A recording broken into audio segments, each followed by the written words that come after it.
जम्मू कश्मीर से विशेष राज्य का दर्जा हट जाने से और दादर और नागर हवेली और दमन और दीव के मिल जाने से अब भारत में केंद्र शासित प्रदेशों की कुल संख्या 8 हो गई है।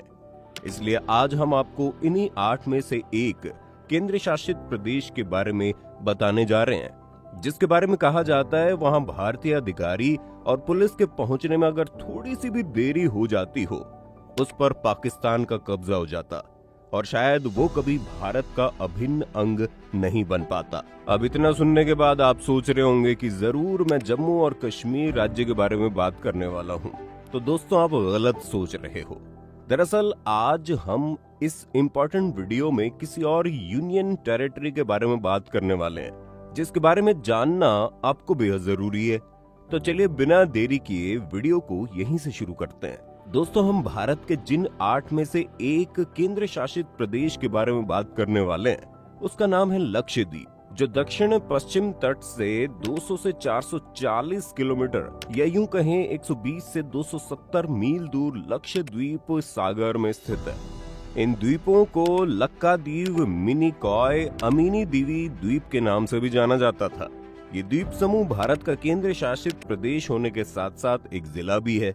हालांकि भौगोलिक रूप में ये केवल द्वीप समूह के केंद्रीय उपसमूह का नाम है।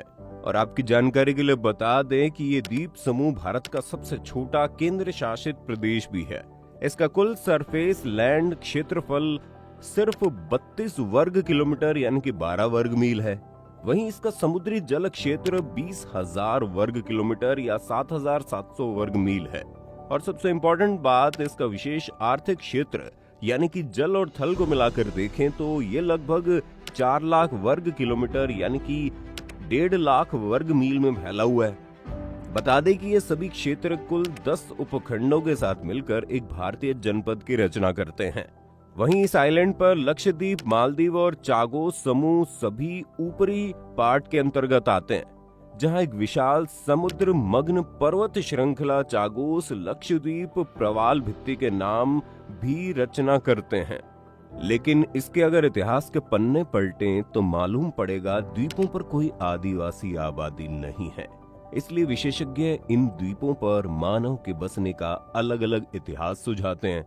रिसर्चर्स और पुरातात्विक साक्ष्यों के अनुसार देखें तो 1500 ईसा पूर्व के आसपास इस क्षेत्र में यहाँ मानव बस्तियां मौजूद थी, जबकि नाविक एक लंबे समय से इन द्वीपों को जानते थे।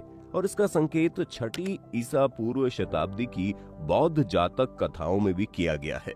वहीं 7वीं शताब्दी के आसपास मुस्लिमों के आगमन के साथ यहाँ इस्लाम के आगमन के साक्ष्य मिले हैं। वहीं मिडिल पीरियड के दौरान इस क्षेत्र में चोल राजवंश और कन्नानौर के साम्राज्य का शासन देखने को मिल जाएगा। यही नहीं, लक्षद्वीप का इतिहास इतना पुराना है कि 1498 के आसपास कैथोलिक पुर्तगाली भी यहाँ पहुंचे थे और कुछ वर्ष रहने के बाद 1545 में उन्हें यहाँ से भागना पड़ा, क्योंकि तब तक मुगलों का यहाँ आगमन हो गया था।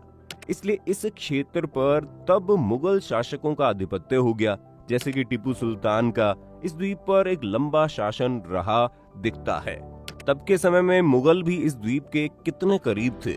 इसके बाद 1799 में टीपू सुल्तान की मृत्यु के बाद अधिकांश क्षेत्र ब्रिटिशों के पास चले गए और फिर उनके जाने के बाद आजादी के कुछ साल बीत जाने पर साल 1956 में इस द्वीप का एक केंद्र शासित प्रदेश के रूप में गठन किया गया।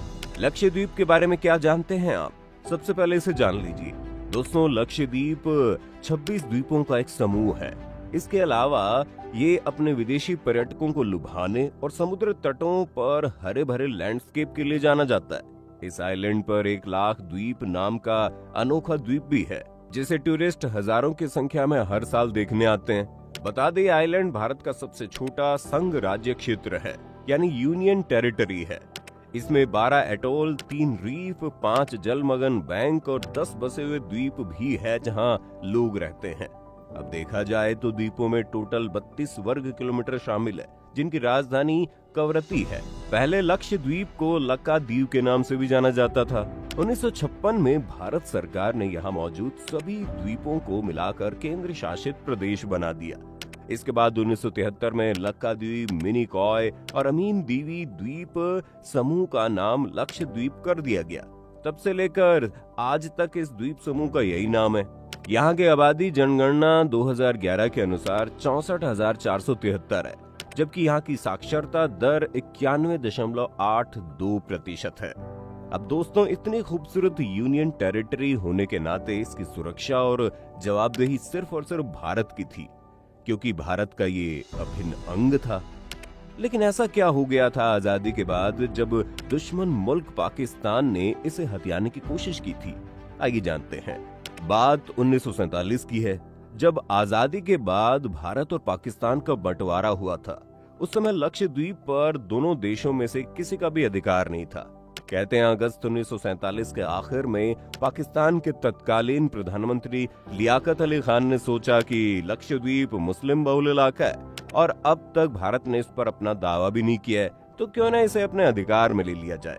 कहा जाता है ठीक उसी समय भारत के तत्कालीन गृह मंत्री और उप प्रधानमंत्री सरदार वल्लभ भाई पटेल भी वही सोच रहे थे जैसे लियाकत अली खान सोच रहे थे।